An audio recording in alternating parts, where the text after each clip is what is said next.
and we're gonna start with Gears of War Reloaded.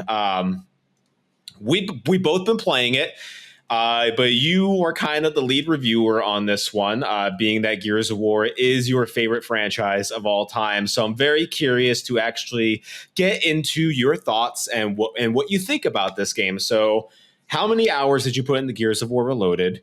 Well, Uh, I'm 95% finished the console. I mean the campaign. have you played any multiplayer? I have played some multiplayer, but Okay. as we've talked about in the past, it's as you get older, the multiplayer gets a little bit grindy for me. Yeah. So What platforms did you play this game on? Because obviously it's out on Xbox, PS5, PC. So what platforms did you play it on? I played it on my Xbox console and I played it on the PS5. I started with the PS5 because let me tell you, being a Gears fan that I am, it I don't know that it was horrifying. I don't know if it was exciting. I don't know if it was shameful. I didn't know what my emotions were bringing me when I was chainsawing, actually holding the PlayStation controller. You Uh, know, Ra- I'll Rampage take asks, "Is this multi?" Yes, this game is multi-platform. This is the first yes. time Gears of War has been on everything, minus Switch. May come at a certain point. No one really knows just yet. Um, Kyle says multiplayer is rough, which I kind of agree. To me, so I put 10 hours, 11 hours into this game. 8 of those hours were multiplayer and the other remaining were the campaign. You and I played co-op on this. We got to pretty much the end of Act 2 on insane difficulty. But before I get back to you, I just will say it is crazy to me that even 20 years later, they still don't know how to balance the Nasher Well, let in me tell you, I multiplayer. just today I read that they're bringing an update for the Nasher. Okay. And just back to Kyle, multiplayer is rough when you're a noob with a potato aim. I guess it would be rough. Okay, Just to let old man's talking smack over here for no reason. Let's put you into the Thunderdome and see what happens. yeah, Uh, exactly. but so, giving all that, I would like to start actually kind of diving into your thoughts. But I want to go very high level. What would you score Gears of War Reloaded, and what are your high level thoughts of the game? Before I get into that, I think that just because we gave the remaster remake, I want to just take a step back and explain. Gears of War, the original, was released in 2006 on the Xbox 360. That was built in Unreal Engine 3. And this is again, Kyle says, take it easy. I am, brother. And then when they came out with Gears of War Ultimate Edition in 2015, this is where again the remaster gets a little fuzzy. They took the Ultimate Edition in 2015 and still kept it in the Unreal Engine 3, but the graphics and performance, they took some elements from Unreal Engine 4 just to kind of make the graphics and performance a little bit better. Now we fast forward to the Gears of War Reloaded in 2025, obviously made for the Series X and PlayStation and everything else. That again is just still the base of it is Unreal Engine 3, but they took the graphics and performance elements to upscale it or to help it out from Unreal Engine 5. So all they did different from the Ultimate Edition to the Reloaded was still the base of it is Unreal Engine 3, but this time they took graphic and performance elements from Unreal 5 to kind of upscale that. And which, from a technical standpoint, the Unreal Engine 5 allowed for the 4K textures that you're seeing on screen. Along with, this is the first time that it is proprietary 60 frames in campaign, with the caveat of you could play Ultimate Edition on the Series X, and it would convert the frame rate to a 60 frame. But when Ultimate Edition first launched on Xbox One, it was locked to 30 frames in the campaign, 60 frames multiplayer. But this time around, it's 60 frames campaign, up to 120 frames on multiplayer. So that is what the Unreal Engine 5 is kind of doing the heavy lifting for here. But now for multiplayer, it's 120 hertz. Yeah. For with the 4K, which again from the campaign, it looks incredible and runs incredible. I did get 120 FPS multiplayer, and it was butter. Yeah. Like, let's go back to the original Gears of War and play that, man. It was tough back then because, as Kyle had said, it's rough. It's a rough game. I mean, you are sweating the multiplayer, but that's Yeah. the way that it's always been. This isn't something new. And I thought that I'd be able to get on to some new PlayStation noobs and wreck them, but they've been pretty solid at it as well. Yeah. So yeah, the I think the performance that they did was outstanding. Some of the other things that I saw that I came out for me is the color adjustments really worked well in Reloaded. I think the way that they made the color palette a little bit more vibrant without losing the charm of the original. Because when you go back to the original, it was gritty. That was what was appealing to it. But I think they brought the vibrant color to it without destroying the history of what the game actually was. Because if you fast forward into like Gears 4 and Gears 5, I mean, it's way too much color for the Gears world. That's why I'm hoping for E-Day they kind of I would love for them to bring it to the Reloaded color palette of what you see. So I think that they hit it out of the park with the color. One of the other things that I really think they hit out of the park, the lighting was really amped up. I thought the way that they played with the lighting and the reload really helped the story, because if you go back to Gears, the original Gears, and even because I went back, just so you know, I went back and played maybe about an hour or so of the Ultimate Edition, and the lighting wasn't as great. Like there's things in dark areas that I see with Reloaded that I never saw even in the Ultimate Edition. And then when, excuse me, look at the comparisons back to the original, it was night and day. And what I like about it, being the true Gears fan, is I think you're starting to see what the artist really wanted to convey. Because if you really go back to the original Gears, and I'm not going to go into that story, but it's fascinating how one game actually changed what the hardware was going to be on the 360.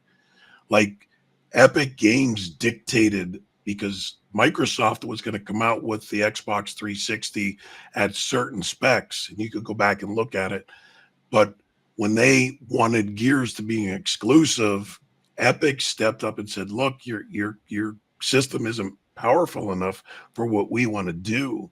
So they actually, it doesn't happen that often, but a game dictated to the manufacturer what the specs are going to be, not the other way around. So again, it was running and it was revolutionizing what it was doing back in the 360 day. I think this just kind of helped out with Yeah.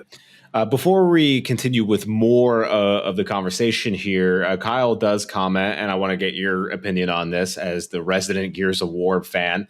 Kyle says, I feel like it's great that they brought it to the PlayStation, but I think it should have been more. With the Ultimate Edition already existing, I think bringing Gears 2 and even 3 should have been the goal. 3-game package would have been fire. Here's my take on that. And I used to agree with you, Kyle, on this. Like, that was my thought. But it's all about money, and it's about setting things up.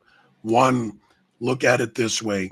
If they would have brought out the 3-pack right out of the gate, they would have charged what, $50 for it, $60 for it. Now, when they separate it, one, now they're charging 30 to $40 per game, so they're going to get more out of those. Two, in hindsight, after playing it on the PlayStation 5, I'm glad they didn't, because then that's kind of my next thing. Like the dual sense, even though I'm an elite controller fan, I think that's the best controller on the market. When I played with the dual sense and how they put in, the trigger haptic feedback and stuff, man, I became a PlayStation Gears fan pretty quick. I think my experience was much better on the Reload with PlayStation than it was on the Gears, and I played both of the on the Xbox. I jumped back and forth on purpose to see, and I really liked that feedback on the dual sensor. So I agree with you, Kyle, until I really thought of how they're going to roll this out. Now, my opinion, how they're going to do it is they're easing the PlayStation fan base into the bath, get them to see this, how to upscale it even more than the Ultimate, so they get the true experience with it, using what features the new PlayStation 5 has. They'll roll out 2 and then 3 before E-Day, I hope. So I'm with you, because 2 and 3, 2 of my favorite. 2 is my favorite in the series. 3 is my second favorite. They have gotten no love whatsoever. So I'm hoping that this is the resurrection of that love, and I think they're going to roll them out before E-Day, so that the PlayStation fan base would 100 be able to see.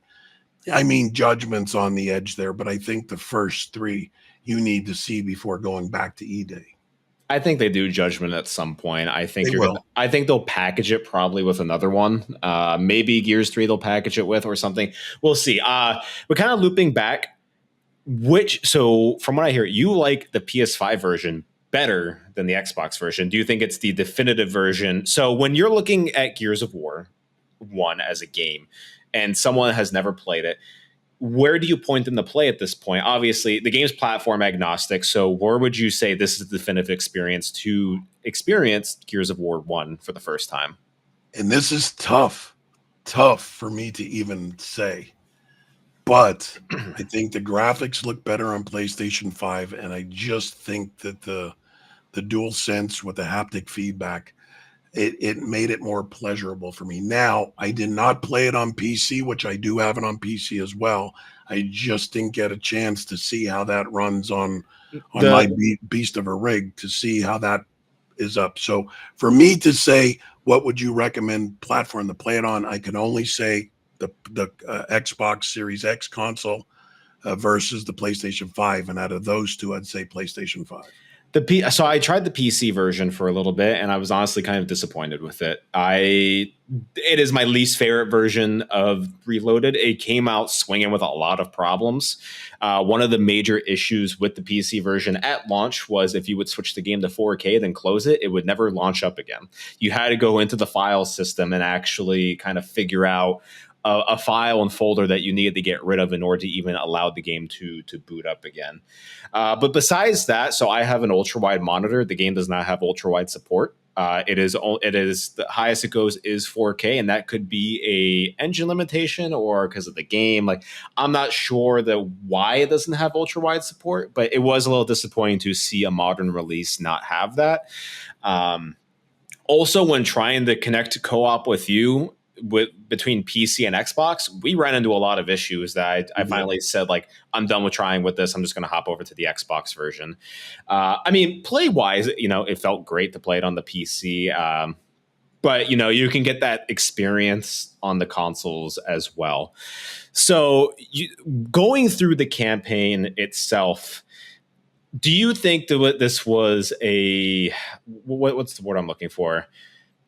Do you think this remaster was justified? Do you think the campaign has felt better? Did you run into any issues with the campaign? Let's go over the general flow of the campaign. Well, again, I have to take a step back. I think why it was warranted, and again, I was totally different before I played it on PlayStation. Why it was warranted instead of just keeping the Ultimate is because they had to make it for the features of the PlayStation 5. That's, in my opinion, solely my humble opinion, that is the only reason why they had to do this Reloaded. And I'll tell you what I really love about this, and this is really hitting home for me, because I'm an achievement hunter. I don't really care about my trophies on PlayStation, but I am an achievement hunter on my Xbox. And I love this cross progression, just so people kind of understand. When I load up on my PlayStation, I can technically log into my Microsoft account on PlayStation. So what happens is when I open up, achievements on the PlayStation trophy, i.e. trophies, if I log into my Xbox and log into that, they transfer over. Along with all of your other stats that you've accumulated. Correct. So I am super stoked about that, because it's always been, if it comes out on PlayStation and it comes out on Xbox, I'm picking Xbox because, one, I like the ecosystem better. Two, I'm an achievement hunter. But Seeing this now, I really, really do like that cross progression. Um, and I'll just tell you one last thing that I think really hit with this Reloaded is, and I've noticed it, the sound that they've enhanced in this is superior.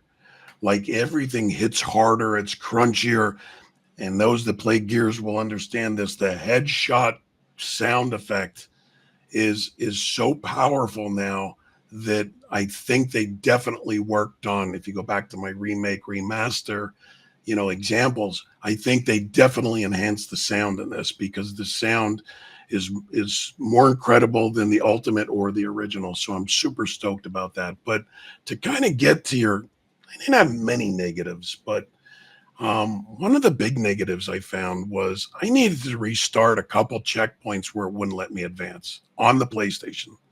Like I would finish all of the enemies in the area, and anybody that plays Gears, that there's a sound effect when you clear everything out, and then you can move on to the next. Like I wasn't getting the sound effect; I was still getting the music playing, but it wouldn't advance me. And that's happened a couple different places, a couple different times that I'd have to go back and restart the actual level so that I can advance. So that happened. And the other thing, and I know they've never been outstanding, but the AI in comparison to the Ultimate and the original, I think the AI got worse. Like I think They're my pretty brain dead. companions my companions are worthless. They don't shoot anything. They're always in my way.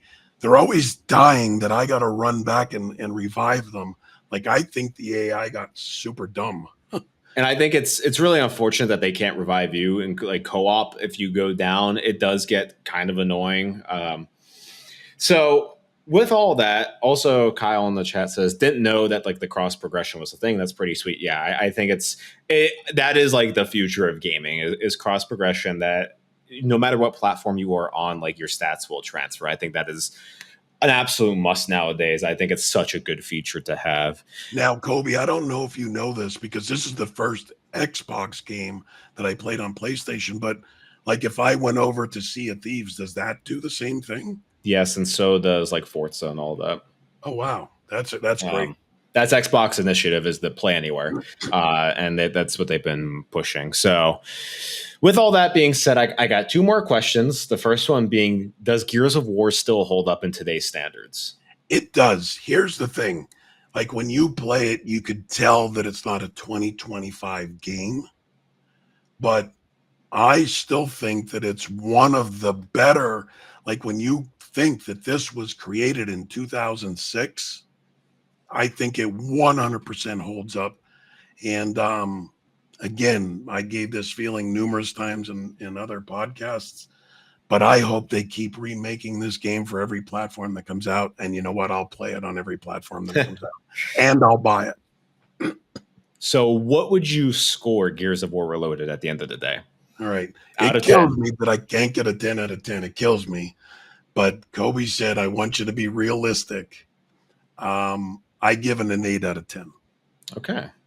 That's I've been playing. I have not finished the campaign. Nowhere as far as you. So I mean, if I were to give a score, it'd probably be in between a 7 or an 8 right now. I would say like high 7. I have mainly been in the multiplayer world. I think the multiplayer has still lots of frustrations that even 20 years later they still haven't figured out. And it does bum me out to an extent. I do think from a remaster standpoint, like I have to look at it from a $40 package. And from a $40 package, I think it makes sense for what is here. I think what is included, what they've done, it makes sense for the $40 price tag. So I'm not angry at that. It is still Gears of War at the end of the day. If you've experienced this game before, nothing has really changed gameplay wise. It is still the exact same game that you've come to know for 20 years.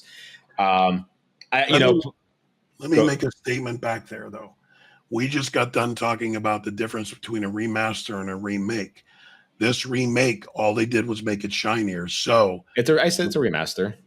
uh, Yeah. but But yeah, but what I'm saying is it's not a remake in the sense that you're saying it still has the problems with the multiplayer and the Nasher and all this stuff because it's just a remaster. They didn't go back and remake this.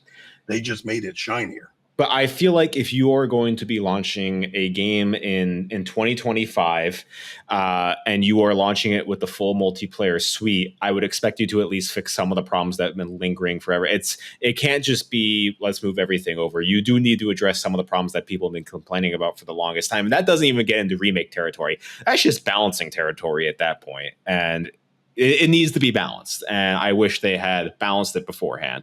Because, like I said, the Nasher's been a known problem for 20 years at this point. So, The only people that say that are people that can't use the Nasher. okay, I would like to see you get into the matches once again. I think you've lost your touch here, so you got to cool it with the insults. But Come on now, it's all fun. oh yeah, I know. But if you got into the actual lobby, I would hear you screaming from Pennsylvania. So Someday we'll talk about NBA Jam, but that's for yeah, okay. Now we're just bringing up stuff that has nothing to do with the conversation. But do you have anything else to say about Gears of War Reloaded? Yes, the final thing I'll say is one, if you've never played the Gears of War series, it is one of the greater stories in my opinion. I think to jump in, whether it be PC, whether it be Xbox, whether it be PlayStation, is worth the price tag. And again, I think you need to just give it a shot. And the other thing that I think that you should know, because I had said this to one of my boys, Nate, who's never played it, you cannot get Gears and jump into the multiplayer. You just can't do it. You're going to hate the game right away. One, you got to run through and play the campaign because you learn how to use the weapons and so forth. But on the other hand, it's the story that really grabs me, because I'm telling you, if you've never played it and you jump right into the multiplayer, you're going to hate it within the first 20 minutes.